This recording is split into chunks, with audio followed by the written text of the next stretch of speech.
오늘 말씀 제목은 에돔, 아담이라고 한번 지어봤습니다. 이게 무슨 말일까 여러분들 생각하실 수 있습니다. 그런데 잘 한번 들어보세요. 그러면 이해가 될 수 있을 것 같습니다.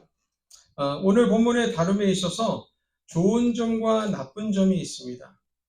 먼저 나쁜 점부터 말씀을 드리면 나쁜 점은 본문이 매우 길다는 것입니다. 길다라는 것은 저도 잘 압니다. 그런데 나쁜 점만 있는 것은 아닙니다. 좋은 점도 있습니다. 좋은 점은 우리 원로 목사님께서 말씀해 주셨던 것처럼 오바다서는 단 1장만 있습니다. 그렇기 때문에 1장만 읽으면 전체를 다 읽었다는 점이 장점입니다. 그래서 성경에는 66권의 서적들이 있는데 그 중에 한 권은 내가 읽었다 자부할 수 있어서 그것이 바로 좋은 점입니다. 그러니 나쁜 점보다는 좋은 점이 더 많다고 할 수 있겠죠. 그냥 재미로 한 말이기도 합니다.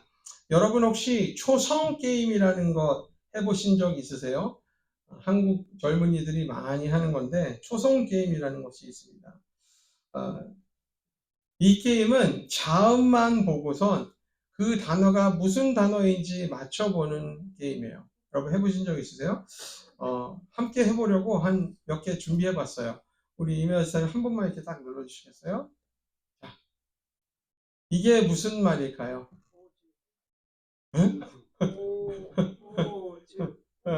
뭐 그것도 맞는 말이지만 다른 말, 여러 말이 있겠죠. 그런데 제가 찾고 있는 답은 한번 눌러주세요. 인정입니다. 인정. 그다음에 한 번 더 눌러주시겠어요? 이거는 또 무슨 말일까요?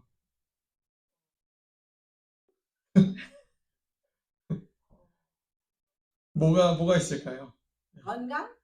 건강도 있겠죠. 그런데 제가 찾는 답은 곤장? 고고!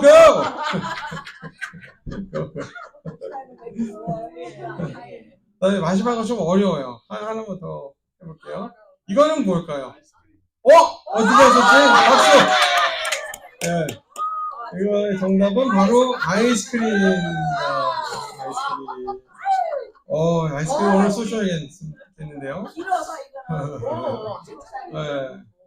대단하십니다. 귀엽고 뭐라 가지고. 이 게임처럼 히브리 언어도 자음과 모음으로 이루어졌습니다. 그리고 오바다라는 선지자를 통해 에돔을 심판하는 것을 우리가 오늘 본문을 통해 볼 수 있죠. 그래서 이것이 다 무슨 관계인가 생각할 수는 있습니다. 또 에돔에 대한 심판을 말함으로써 우리와는 혹시 상관없는 말은 아닌가라고도 생각할 수 있지만, 그런데 만약 그것이 사실이라면 그러면 왜 이 짧은 서적을 구약에 성경 66권에 포함시켜 놨을지, 그리고 한 자리를 잡고 있을지 의문이 되지 않습니까? 그 이유는 분명 우리에게도 주는 교훈이 있어 그렇다 믿습니다. 그래서 제가 막 찾아보았어요. 그것이 무엇일까? 에돔을 향한 심판은 분명한데 이것이 나와 우리 지금 현대 사회와 무슨 관계가 있을까라는 질문을 하면서 얻은 깨달음은 바로 에돔이라는 이름에서 발견할 수 있었습니다. 여러분 그걸 아십니까? 에돔이란 이름을 기본 자음으로만 쓰잖아요. 히브리어 기본 자음으로만 쓰면 아담과 같은 자음을 공유하고 있다는 것을 알게 돼요. 이것을 여러분들에게 눈으로 보여드리기 위해 하나 더 준비해봤습니다. 한 번만 딱 눌러주시겠어요? 왼쪽은 에돔이라는 이름이에요. 그러니까 자음으로만 형성된 이름이에요. 오른쪽은 아담이라는 이름이에요. 그리고 아담의 자음으로만 형성된 이름이에요. 똑같죠? 똑같죠? 그러니까 오바댜라는 선지자가 왜 에돔을 향해서 그렇게 하나님의 무서운 심판의 말을 했는지 이 이름으로서 알 수 있는 것은 에돔에게만 해당되는 것이 아니에요. 에돔의 뜻은요, 붉다라는 뜻이에요. 왜냐하면 에돔이라는 사람의 피부가 붉었어요. 그리고 아담이라는 이름의 뜻은 인류를 뜻해요. 인류. 그런데 오바댜라는 선지자가 이렇게 에돔을 쓴 이유가 무엇이었을까라고 생각을 하면 에돔에게 향하는 하나님의 심판이기도 하지만 우리 모든 인류에게 주어지는 하나님의 심판에 대한 예고라 말하기 위함이라는 거예요. 그래서 오늘 본문을 1절로 14절을 보면 분명히 거의 모든 내용이 에돔을 향해서 심판하는 내용이라는 것을 우리가 알 수 있지만 본문 15절을 한번 보세요. 본문 15절에 와서 보면 여호와께서 심판하는 그 날에 에돔뿐 아니라 뭐라고 말씀하십니까? 만국을 벌하신다는 말씀을 하시는 것을 볼 수 있어요. 그러니 오바댜가 에돔을 향해서 한 이 심판의 말씀은 에돔뿐만 해당되는 것이 아니라는 거예요. 모든 인류에게 해당이 된다 말하고 있는 것입니다. 그렇기 때문에 우린 왜 하나님이 오바댜 선지자를 통해서 에돔을 심판하는 말씀을 하셨는지 알 필요가 있지 않겠습니까? 만약에 이것이 나와 직접적인 관계가 있다면 그 이유를 알아야 되잖아요. 그래야 하나님의 심판을 조금이라도 우리가 피할 수 있을 것, 아니면 용서받기라도 할 수 있을 것 아니겠습니까? 그렇죠? 하나님이 무엇 때문에 에돔에게 그렇게 화가 나셨는지 알아야 될 필요가 우리는 있습니다. 그렇게 하기 위해선 우선 에돔은 누구였는지 먼저 우리가 알아야겠죠. 여러분, 에돔이 누구였습니까? 기억나세요? 에돔이? 제가 와이프한테도 이 질문을 했더니 와이프도 처음에는 좀 헤매더라고요. 나중에는 뭐 인터넷을 찾아서 깨닫게 됐지만 우리가 흔히 접하는 그런 인물이 아니어서 모를 수도 있습니다. 잊어버렸을 수도 있어요. 괜찮습니다. 그래서 말씀을 드리자면 이 에돔이라는 사람은 아브라함의 아들인 이삭에게 태어난 쌍둥이 형제 중 형이었습니다.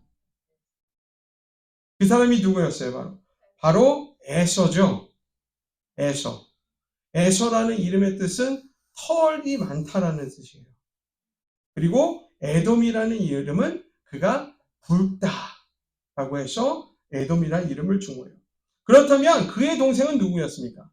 바로 야곱이었다는 것을 우리가 알게 되죠. 야곱의 다른 이름이 또 있습니다. 무엇이죠? 이스라엘. 그죠? 야곱의 다른 이름이 이스라엘인 것처럼 에서 또한 다른 이름이 있었는데 그것이 바로 에돔이라고 하는 거예요. 그리고 성경은 그 야곱과 에서의 관계는 물론 그 후손들의 관계 또한 원만하지 않았다 기록하고 있습니다. 많은 싸움이 있었어요. 서로에. 그럼에도 그들은 아브라함이라는 한 조상에서 나온 형제 나라들이었어요. 이해가 되십니까? 그래서 10절에 야곱을 내 형제라고 기록하고 있는 거예요. 내 형제.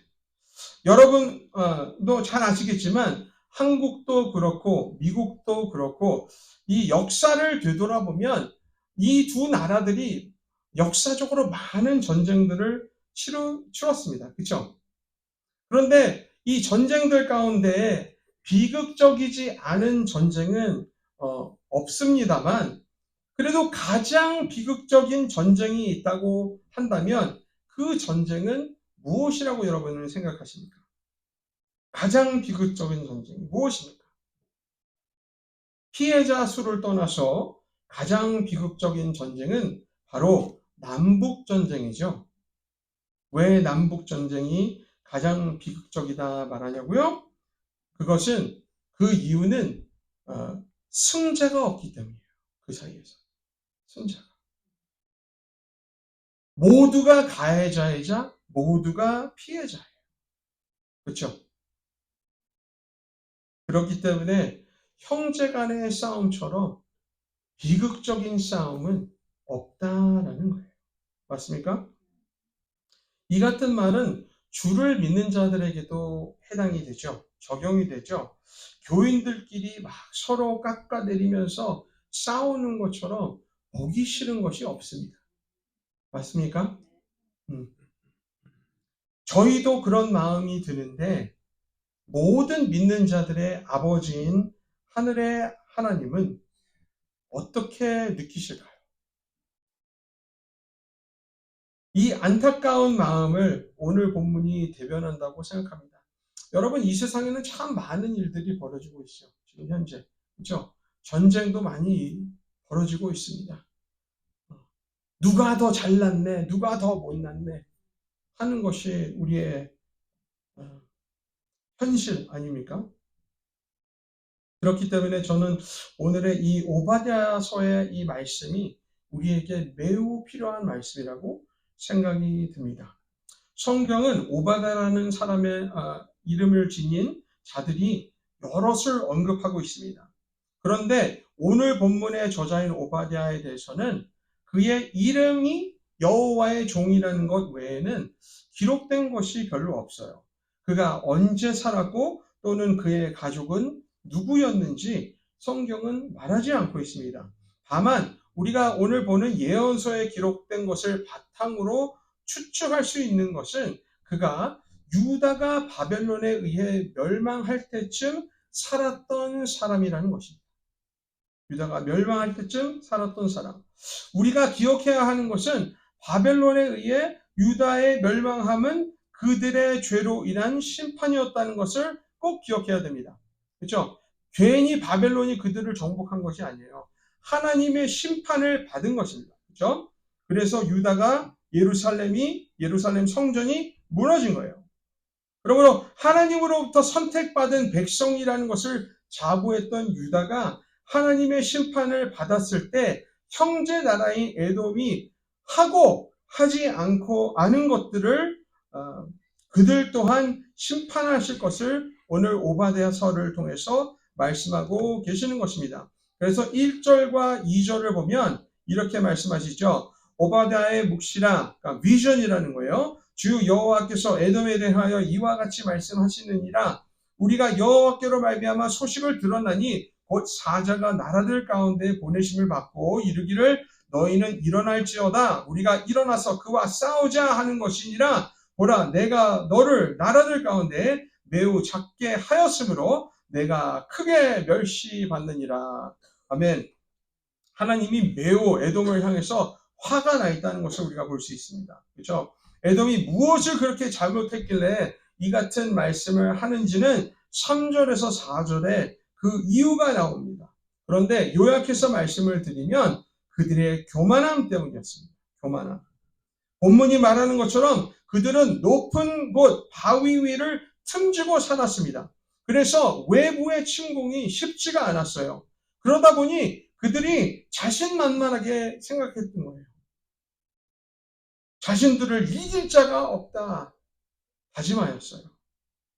그런 그들을 4절에 여호와께서 뭐라고 말씀하십니까? 내가 끌어내리라 하시면서 이것이 여호와의 말씀이라 당부하십니다. 그렇죠? 그리고 5절로 6절을 보면 도둑과 포도 따는 자를 비유 삼아서 얘기하는데 하나님이 보낼 심판과 어떻게 다를지를 말씀하고 있는 거예요. 그 차이가 뭔지 아세요? 도둑이라 하더라도 도둑이 들어와도 다 훔치지는 않을 거 아니에요. 그래도 남겨두고 가는 것은 있지 않겠습니까? 포도를 따는 자들이라도 다 딸 수는 없을 거 아니에요. 조금이라도 남겨두지 않겠습니까? 그러나 하나님의 심판은 그렇지 않다는 거예요. 하나님의 심판이 그들에게 임했을 때 모든 것을 남김없이 다 가져가시겠다 말씀하고 있는 거예요. 그 안에는 7절에 약조한 자들 그리고 먹을 것을 함께 먹는 자라고 하잖아요. 그러니까 자신들과 조약을 맺은 사람들, 연합을 맺은 사람들. 우리가 가족을 다른 말로 뭐라고 합니까? 식구라고 하죠. 식구의 의미가 무엇입니까? 음식을 같이 먹는 사람을 식구라고 하는 거잖아요. 그것을 또 가족이라고 하는 거잖아요. 근데 본문 7절에는 뭐라고 하였어요? 같이 먹을 것을 먹는 자가 그들의 원수가 되고 그들을 속일 거라 말하고 있죠. 얼마나 무서운 말입니까? 그리고 8절로 9절에 지혜 있는 자들과 용사들을 언급하면서 그들이 믿는 자신들이 믿는 자신들의 머리와 능력으로도 하나님의 심판을 막을 수 없다는 것을 말하고 계시는 거예요. 여기서 우리는 아니 하나님 참 너무하신 거 아니야? 라는 생각을 할 수가 있습니다. 아니 교만이 그렇게 심판받을 정도로 나쁜 것이냐고 따질 수도 있고 질문할 수 있습니다. 여러분은 어떻게 생각하세요? 교만이 그 정도로 나쁜 것입니까? 네, 교만은 그 정도로 나쁜 거예요. 교만은 죄예요, 죄. 교만은 하나님이 그래서 무지무지하게 싫어하세요. 또 싫어하는 이유가 있어요. 교만으로 온 인류가 타락된 것 아닙니까? 아담과 하와가 선악과를 왜 따먹었습니까? 선악과를 따먹으면 하나님처럼 될 수 있다는 뱀의 말에 너무한 거 아니에요. 물론 뱀이 유혹했다고 하지만 본인들 마음속 깊은 곳에 나도 하나님처럼 되고 싶다라는 그런 마음이 있었기 때문에 그 마음을 행실로 옮긴 건 아니겠어요. 그렇기 때문에 교만은 정말 나쁜 거예요. 정말 큰 죄예요. 어떻게 창조물인 사람이 창조자 하나님처럼 되겠다고 하겠어요? 그것이 교만이 아니면 무엇이겠습니까? 그리고 이 같은 교만함을 에돔은 이렇게 보였습니다. 본문 10절로 14절을 이렇게 기록되어 있습니다. 내가 내 형제 야곱에게 행한 포악으로 말미암아 부끄러움을 당하고 영원히 멸절되리라 하였죠. 그 다음에 뭐라고 하냐면 내가 멀리 섰던 날 곧 이방인이 그의 재물을 빼앗아가며 외국인이 그의 성문을 들어가서 예루살렘을 얻기 위하여 제비 뽑던 날에 너도 그들 중 한 사람 같았느니라. 그러니까 아무것도 안 하고 멀찌감치서 그냥 구경만 했어도 그 바벨론 사람들과 같다 말하고 있는 거예요. 12절에 내가 형제의 날 곧 그 재앙의 날에 방관할 것이 아니며 유다 자손이 패망하는 날에 기뻐할 것이 아니며 그 고난의 날에 내가 입을 크게 벌릴 것이 아니며 내 백성이 환난을 당하는 날에 내가 그 성문에 들어가지 않을 것이며 환난을 당하는 날에 내가 그 고난을 방관하지 않을 것이며 환난을 당하는 날에 내가 그 재물에 손을 대지 않을 것이며 내 거리에 서서 그 도망하는 자를 막지 않을 것이며 고난의 날에 그 남은 자를 원수에게 넘기지 않을 것이니라. 왜 이 같은 말을 하고 있어요? 왜냐하면 그들이 이렇게 했기 때문에 이렇게 기록하고 있는 거예요. 에돔은 바벨론에 의해 멸망하는 유다를 보고 좋아했어요. 기뻐했다는 거예요. 그리고 방관했어요. 그냥 무너지도록 당하도록 포로로 잡혀가도록 내버려 뒀다는 거예요. 시편 137편 7절을 보면 이것을 더 상세하게 말하는데 시편의 저자는 이렇게 말해요. 여호와여 예루살렘이 멸망하던 날을 기억하시고 에돔 자손을 치소서. 그들의 말이 헐어버리라 그 기초까지 헐어버리라 하였나니. 그러니까 유다가 망하기를 찬양했다는 거예요. 여러분 우리가 이 같은 찬양하는 모습을 또 어디에서 봤죠? 예수님께서 무리들 앞에 본디오 빌라도와 함께 섰을 때 무리들이 뭐라고 했습니까? 그를 못 박아 죽이라 그랬죠? 그런 모습 아니겠습니까? 이 말을 다시 하면요. 유다야 망해라 했다는 거예요. 그런데 말로만 그런 것이 아니라 예루살렘을 약탈하기 위해 제비까지 뽑았다고 했어요. 유다가 당하는 모습을 보고 방관하고 다른 이들에게 보라고 입을 벌려 자랑했다 했어요. 심지어 유다 땅을 지배하고 그들이 머물기까지 하였어요. 이거는 역사적인 배경이에요, 여러분. 이보다 더 나쁜 짓이 무엇인지 아십니까? 14절에 말하고 있죠. 내 거리에 서서 그 도망하는 자를 막지 않을 것이며 고난의 날에 그 남은 자를 원수에게 넘기지 않을 것이니라. 이 말을 다시 하면 무슨 말인지 아세요? 매국노 짓을 했다는 거예요. 공격을 피하는 유대인들을 잡아다 바벨론 제국에 던졌다는 거예요.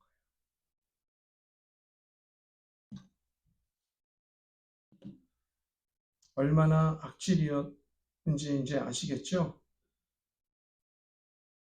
그런데 그들이 누구였습니까? 바로 야곱의 형제 나라였죠. 형제 나라. 이 같은 이유로 에돔을 향해 하나님께서 이렇게 심한 심판의 말씀을 하신 거예요. 그리고 역사에 따르면 예루살렘과 유다가 망한 지 불과 40년이 지나지 않아 아람 민족에게 에돔 또한 침공을 당하고 이어서 로마 제국에 의해 유대교로 완전히 흡수되어서 하나님이 예언하신 대로 그들의 모습은 역사에서 완전히 사라지게 되었습니다. 이것으로 우리는 하나님의 마음을 좀 깨달을 수 있었으면 좋겠어요. 하나님은요, 자신이 선택한 백성을 심판하셔도 심판으로 끝나지 않는다는 것을 우리는 꼭 기억해야 됩니다. 그렇기 때문에 주를 믿는 자들은 서로가 당하는 시련이나 고통 앞에서 그 이유가 어찌 되었건 좋아하거나 통쾌해해서는 안 됩니다. 아시겠죠? 쌤통이다 하면 안 된다는 거예요. 어떤 이유가 되었던 주를 믿는 자들은 그 힘들고 어려워하는 자들에게 긍휼함과 사랑으로 다가가야 되는 것입니다. 그러지 않다면 이 같은 모습은 하나님 앞에 교만한 모습이 된다는 사실 꼭 기억하시기 바랍니다. 그리고 하나님의 백성은 반드시 하나님께서 자신에게 돌리신다는 것 또한 우리 기억해야 됩니다. 이 같은 말씀을 오늘 본문 마지막 절인 나머지 절인 15절로 21절에 하고 있는 거예요. 여기 보면은 다시 한번 이스라엘이 주님께 돌아오는 것을 보게 되죠. 모든 것이 다 원상복귀되는 것 보게 되죠.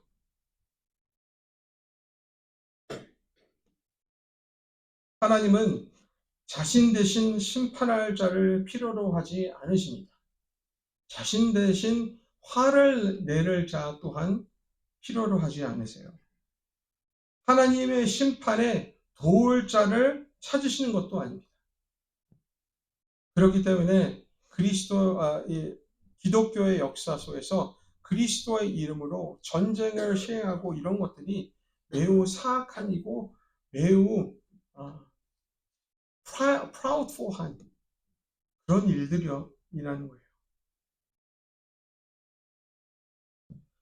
비록 아수르 제국으로 북왕국 이스라엘을 심판하시고 바벨론 제국으로 남왕국 유다를 심판하셨지만 그렇게 사용된 두 제국들 모두 역사에서 사라질 만큼 하나님으로부터 그들 또한 큰 심판을 받았다는 거 우리는 잊으면 안 돼요.